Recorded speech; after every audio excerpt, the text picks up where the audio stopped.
This is News Channel 5 at 6. Tonight, shocking new details in the Tad Cummins investigation. New court documents say the former Murray County school teacher had plans to flee to Mexico after running away with his student, Elizabeth Thomas. News Channel 5's Sarah McCarthy begins our team coverage tonight from the 5 Alert Center with a look at this latest information. Sarah, it looks like Cummins went to extreme lengths to avoid being caught. That's right. This new information comes from a federal court document filed today in California where Tad Cummins remains in jail. It says Cummins has admitted to a lot since meeting with investigators after his arrest. These are sketches from his appearance today. But that document says first he planned to run away to Mexico with Elizabeth. He even admitted to getting a small watercraft and doing a test run from San Diego into Mexican waters. Cummins also admitted to switching vehicle license plates on that silver Nissan Rogue while on the run and disabling the car's GPS system. Cummins also said he drove on back roads to get to California and kept tabs on the search to find him and Elizabeth by watching the news. Today, a judge in Sacramento ordered that Cummins be returned to Tennessee, where he also faces state charges. He faces federal charges of transporting a minor with the intent to engage in sexual activity across state lines. We also found out in that court appearance today, if he's convicted, the former Murray County teacher faces 10 years to life in prison. In the 5 Alert Center, Sarah McCarthy, News Channel 5. Thanks, Sarah. News Channel 5 has been on the ground in California following Tad Cummins' arrest, getting a reaction from the tiny town of Cecilville. News Channel 5's Jason Lamb and photojournalist Catherine Stewart continue our team coverage with new details on what Cummins is telling detectives. Perhaps the only thing that surpasses the sense of isolation here in Cecilville, California, is the natural beauty that surrounds it. Beauty that managed to hide Tennessee's most wanted man and the student he ran off with.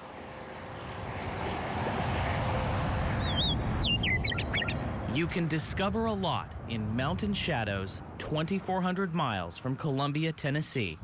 An hour away from cell service, it's a sanctuary from a plugged-in, logged-on life. Getting away from the craziness of the world, you know. Locals say it's a place to find yourself. Most of them really like the remoteness and the peace and quiet. A place so remote, even just a few passing cars can signal something's wrong. I saw 3 cars coming down at 4 o'clock in the morning, which is highly unusual. It was here in Cecilville, California, that Tad Cummins arrived with Elizabeth Thomas after nearly 6 weeks on the run, looking for a nearby commune. Nearly out of both money and gas, they found Griffin Berry. They were getting desperate when I told them how to get up there, too. As a caretaker on this land in Cecilville, Griffin had no idea about the Amber Alert out for Elizabeth and the kidnapping arrest warrants out for Cummins. He said, "We're John and Joe." You know, like, "What's your name, Joanna?" It's like, "Yeah, we're John and Joe," you know, and took it right back. The two said they were from Colorado, a couple starting their life over after a house fire. Little did Griffin know they were lying, and little did these two Tennesseans know about Griffin's past. I was born in Nashville and Bellevue, and we moved like Brentwood area, 5th grade. Griffin offered Cummins and Elizabeth a place to stay. Yeah, they were in here. In this unfinished cabin. A little stove and some food still in here. And a little bit of trash and a toolbox. But after 2 nights, Griffin became suspicious when a friend showed him a picture of the Amber Alert. I came back down with the photo, and I was like, "That's the guy." And the car matched, too. With Cummins behind bars, deputies from Murray County arrived to talk to him themselves. They say Cummins did have an ultimate plan, but Cecilville was not part of it. This is kind of just where they ended up. But he did have an end game as far as, you know, the conversation we had with him yesterday. I guess even getting to California, it's pretty surprising. Deputies say... No, it's not really surprising. In talking to Cummins, they now know how the two were able to travel so far while the TBI got so few tips throughout the last 5 weeks. In part, Cummins swapped out tags on that silver Nissan Rogue everyone was looking for. Mr. Cummins did a lot of research on that before he left, and before they were gone, within a day, he had done some things to sort of help him sort of stay under that radar, if you will. In such a small town, from shops to local watering holes, it is a build-your-own kind of sandwich. Word about the arrest spread quickly. That was one of the main things everybody's been talking about.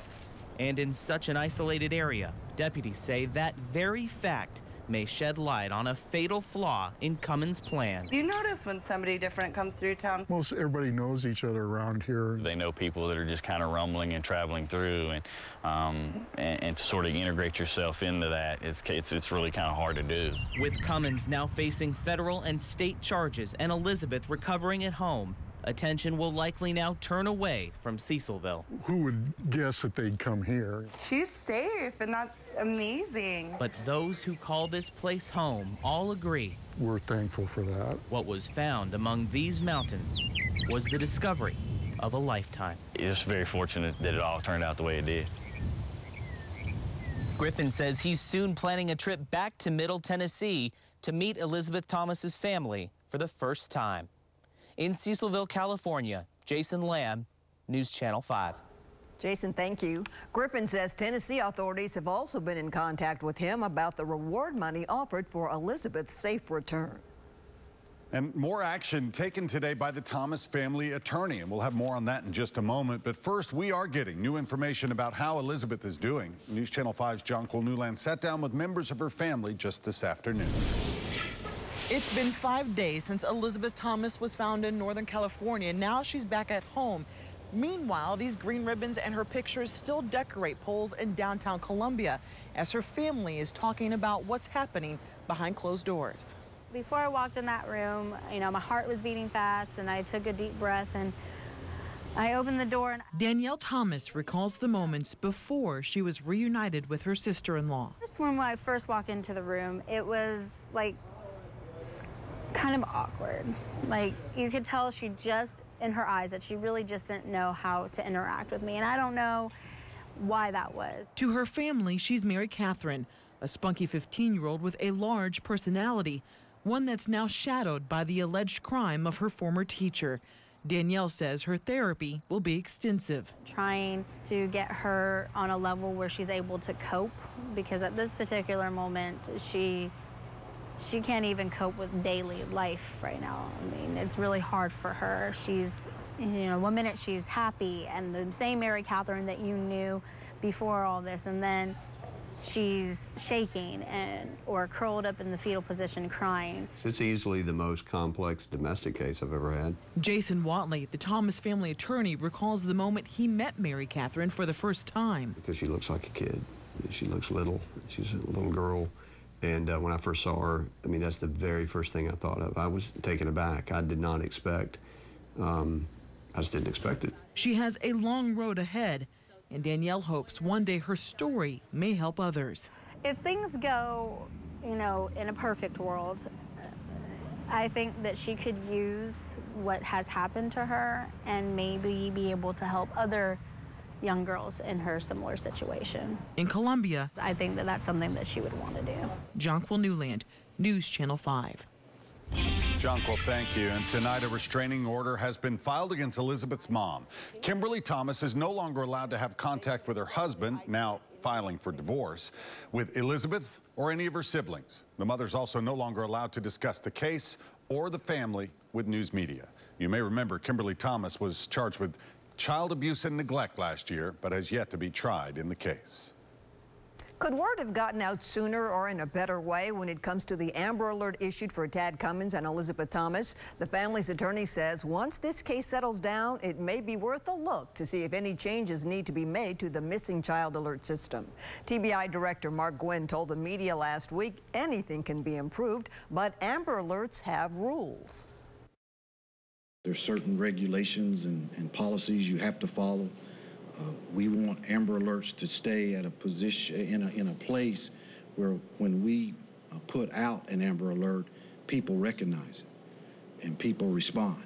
And if you start putting out Amber Alerts every day, then it's going to lose its effectiveness. And we can't let that happen for sure. So obviously, if there's something to learn, we will learn learn that and improve, but mainly it's keeping the integrity of Amber Alert so they remain effective and help us bring little girls like Elizabeth back home. Initially, a be on the lookout or BOLO advisory was only issued to law enforcement in southeastern states before going nationwide a few days later. During that time, a confirmed sighting went unnoticed in Oklahoma until weeks later. We will keep following this developing story as Tad Cummins is expected to be transported back here to the mid-state. There will be updates 24 hours a day, both on air and online.